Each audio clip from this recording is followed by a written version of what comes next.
Hey, what's up, guys? I'm about to level you up with some knowledge you may or may not know. For those of you living in or around the Philadelphia area, there was a concert hall that, you might have heard of, the Trocadero, or Trocadero Theater. And it's closing. It's been around since like the 1800s, I believe. It used to house burlesque shows, movies, and concerts. And it's kind of sad news. They didn't give an exact date when it's closing down, but kind of interesting note. I'm actually attending a concert in a couple days. It's the last book show, not the last concert, but the last book show, which is pretty interesting. And it sucks, I had a lot of good shows there.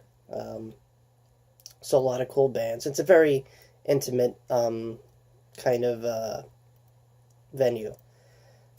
For example, like think of the Electric Factory, if you're familiar with that one. If you guys live in Philly and all that. The TLA up South Street, places like that.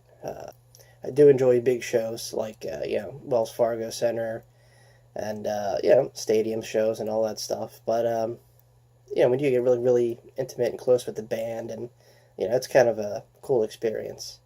And it sucks because the Trocadero has always been like a go-to place. Aside from the other two being Electric Factory and TLA. But yeah, it's gonna be missed. I mean, it sucks. You hear more and more stories of these known places that've been around forever, or just no longer of interest to the people, or they're just being torn down to put something more expensive up. Over the past year or so, there's been some growing number of venues here, really good looking ones, that have been popping up all over Philly. And, they're better equipped, larger, but, sometimes you miss that old school vibe. I mean, I'm sure, the Trocadero went through many changes over a course of time. It's, I think it's still great, it still has a modern and retro vibe to it at the same time. I don't know. It sucks it's going. I'm going to miss it. I'm sure a lot of other people that go to this place remember their shows there are going to miss it too. So yeah, I wanted this little talk to be kind of about music. That's why I opened up with it. And for those people that know me, I love music as much as I love movies. So when you combine the two together, sometimes it works out, sometimes it don't. I recently saw two movies that I didn't think were going to be on my list, but you know, I saw them anyway, and it turned out to be really, really good movies. The first one was Bohemian Rhapsody. It was like I don't want to say a docudrama, but like a movie based on the rise of Freddie Mercury, the lead singer of Queen. And the second movie was, directed by Bradley Cooper, the actor, and Star. And Star is Born. Star is Born's been done before. It's a remake, but it's basically a story of a semi washed up rock star who falls in love with nobody waitress girl, slash singer at night, and kind of props her up to be a star, and they handle it different, put it that way. But yeah, Bohemian Rhapsody, if you guys know anything about Queen, or even heard the songs that are played everywhere, like We Will Rock You, the song Bohemian Rhapsody, they're all over. It's like, you know when you hear it on the radio or a commercial, you know it's them. It's just, it's Queen. How could you not know Queen? Um, I think the movie did it justice, and did him justice, and the band. The actor that played him, Rami Malek, cool guy.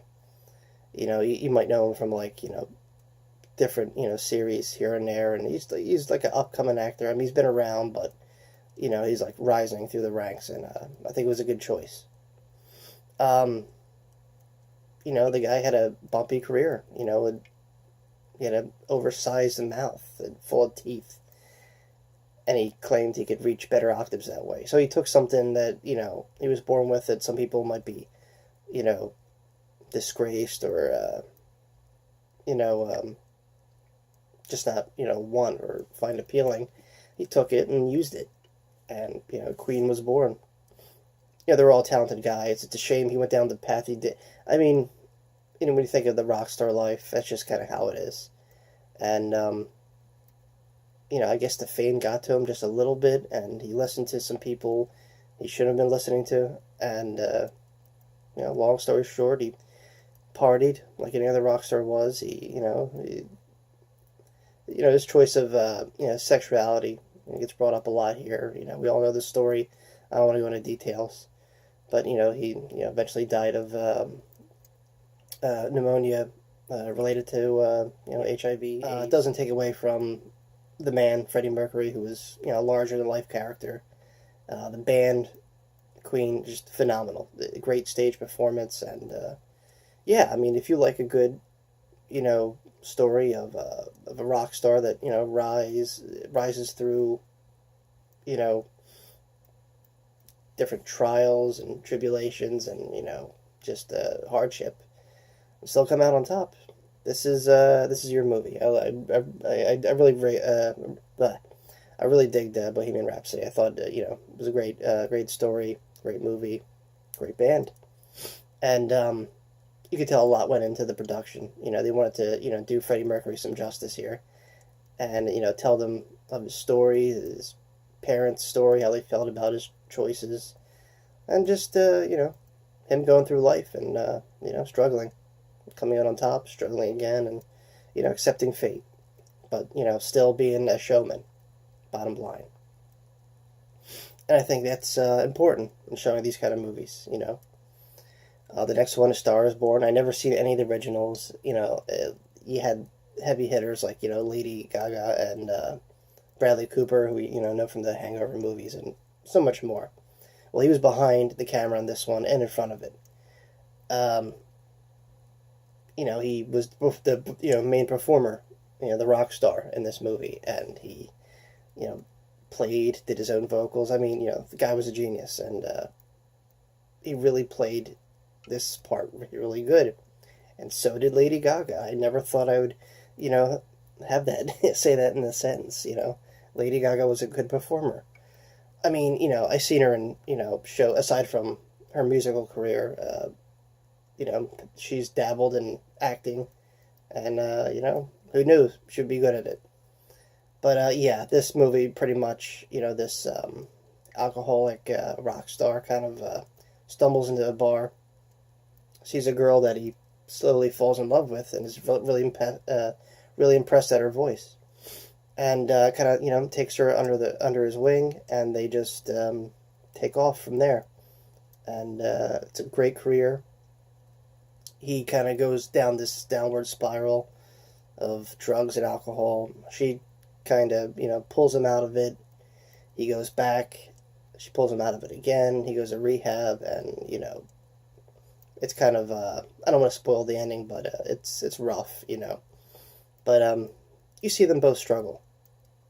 She has to deal with fame, and he has to deal with accepting her fame. There's some jealousy there, but the love they share is pretty. It's pretty deep. It's emotional. It's I think it won some awards. They both did. Bohemian Rhapsody and A Star Is Born, I think. Both had equal awards in different musical departments in film, and it's great. Both movies really dived in to the life of a musician, and portrayed both sides pretty good. What happens on stage and off stage, and you don't really get that much. It's usually like a parody movie, or sex, drugs, and rock and roll kind of deal. But this was pretty faithful to the heart and deep movie, and I think they both movies surpassed any problems when doing a film like this, and came out on top. And I recommend them both. Films that are based on musicians and whatnot. One particular, Johnny Cash. I like Johnny Cash. I mean, I'm not a crazy fan. I don't have posters on the wall or nothing, but or maybe I do. I don't know, but Johnny Cash. He's like an original badass. Like it's like Elvis on steroids, just more badassery, if that's a word. And if you know anything about Johnny Cash, he was like an outlaw. The guy always wore black when black wasn't really like in style. He wore black to go to funerals, and he was like, screw it, I'm gonna wear black and perform. He had that signature deep voice. All his songs were about like, you know, fighting, getting revenge, taking drugs, and just partying, and loving life. That's it wasn't so much like country. It was like southern rockish, rockabilly, I guess. I don't know.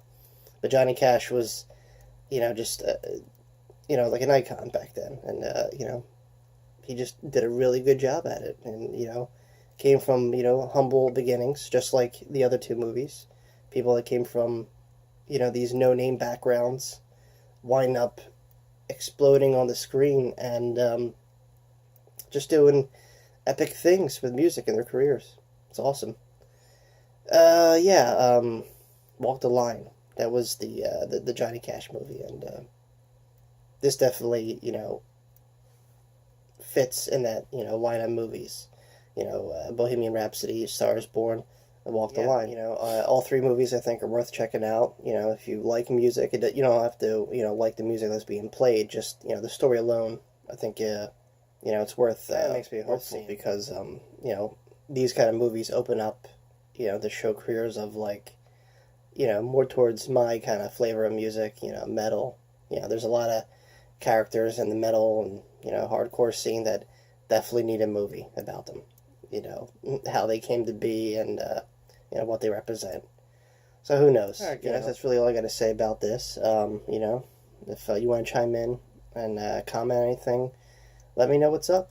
If you've seen them, let me know what you think. Other than that, keep supporting film and music, because without that, life would be pretty boring, I think. All right, guys. Till next time, peace and see you later.